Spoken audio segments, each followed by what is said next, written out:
আজকে doctors day এবং সেই ডক্টরস ডে দিন আমাদের অনেকের সঙ্গে কথা বলেছেন যারা সেবাশ্রয় ট্রিটমেন্ট দিতে গেছিল, তারা বলছে তাদের অনেক ক্ষতি হয়ে গেছে এবং কি অভিযোগও হলো। অভিযোগ এসছে, দেখবে পুলিশ প্রশাসন আছে। দাদা আজকে এই যে নিরোজনের যে উদ্বোধন হলো, সাধারণ মানুষ বা গরিব মানুষ কিভাবে সেবা পেতে পাচ্ছে? তো সেবা ভারসেবা এসেও তারা কিভাবে যুগাচার্য ঠাকুর প্রণমানন্দজির এটাই পথ ছিল, সেবা দান করা। আর এরা কমার্শিয়াল অ্যাঙ্গেলে করে না।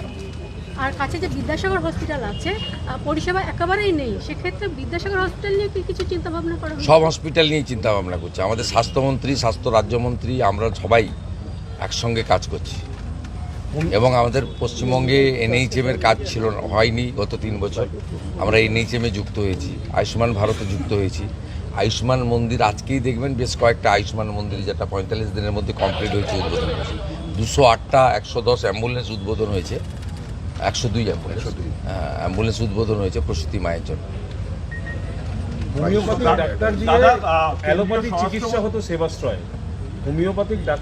না, অভিযোগ এসেছে, আমি দেখেছি।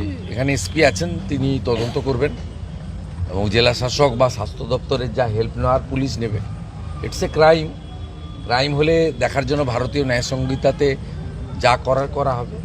দাদা, কেন্দ্রীয় স্বরাষ্ট্রমন্ত্রীর সাথে জনবিন্যাস যে সমস্ত রাজ্যে বদলেছে, ও মডেল তো দেখিয়েছেন ফলতাতে, আর নতুন মডেল না দেখানোই ভালো। একটি উচ্চ পর্যায়ের কমিটি গঠন করা হয়েছে যারা কেন্দ্রীয় স্বরাষ্ট্রমন্ত্রীর সাথে বৈঠক করেছে, যেখানে জনবিন্যাস বদলে গেছে।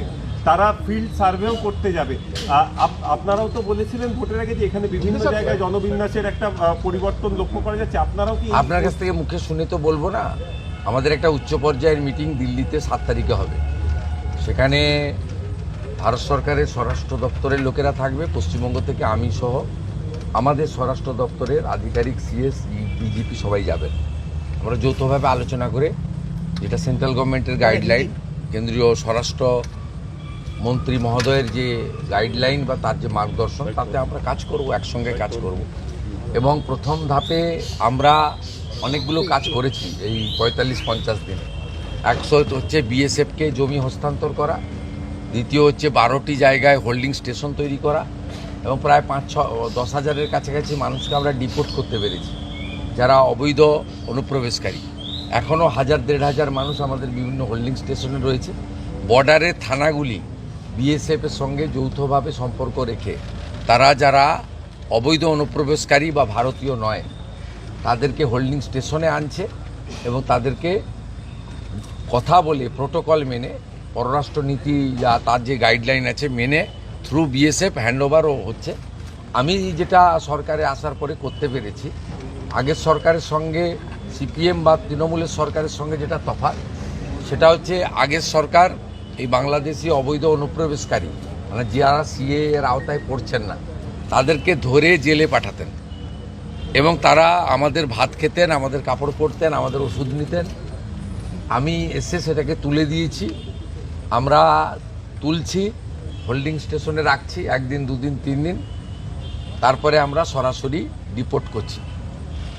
এবং মূলত ভোটার লিস্টে ডিটেক্ট আর ডিলিট যারা হয়ে গেছে, এবারে তৃতীয় যে অংশটা বাকি আছে ডিপোর্ট, সেই কাজটা চলছে।